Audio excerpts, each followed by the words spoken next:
Welcome to Kiranmai's kitchen. ఈరోజు మనం chicken fry తయారీ విధానం చూద్దాం.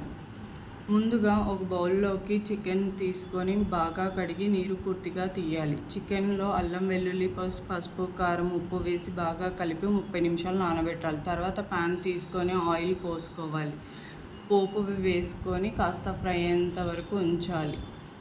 తర్వాత ఉల్లిపాయలను వేసి బాగా గోల్డెన్ బ్రౌనిష్ కలర్ వచ్చేంత వరకు వేయించుకోవాలి. దాంట్లో కరివేపాకు కూడా యాడ్ చేయాలి. ఉల్లిపాయలు గోల్డెన్ బ్రౌనిష్ కలర్ వచ్చిన తర్వాత 3 పచ్చిమిర్చిని యాడ్ చేసుకున్నాను. పచ్చిమిర్చి ఫ్లేవర్ కోసం యాడ్ చేశాను.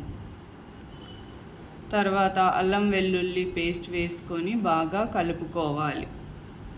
ఇప్పుడు మ్యారినేట్ చేసుకున్న చికెన్ని వేసుకొని కలుపుకోవాలి.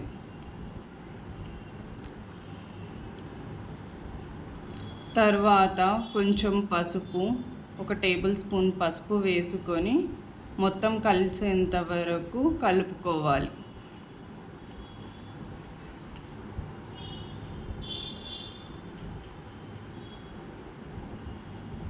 ఇప్పుడు టేస్ట్కి సరిపడినంత సాల్ట్ వేసుకుంటున్నాను. సాల్ట్ వేసుకున్న తర్వాత బాగా కలిసేంత వరకు కలుపుకోవాలి. తర్వాత మూత పెట్టుకొని 15-20 నిమిషాల పాటు మగ్గనివ్వాలి.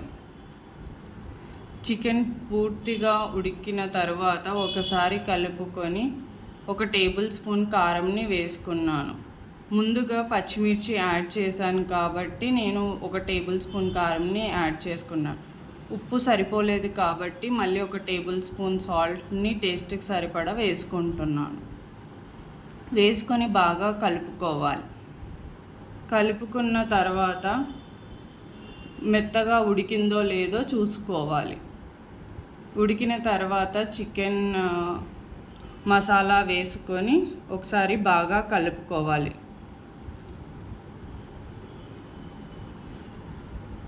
చివరిగా కొత్తిమీర చల్లి స్టవ్ ఆఫ్ చేయాలి. చికెన్ కర్రీని వేడివేడి అన్నంతో లేదో రోటీతో సర్వ్ చేసుకోవచ్చు. Please like, share, comment and subscribe to my channel. Thank you for watching. రుచికరమైన చికెన్ కర్రీ రెడీ.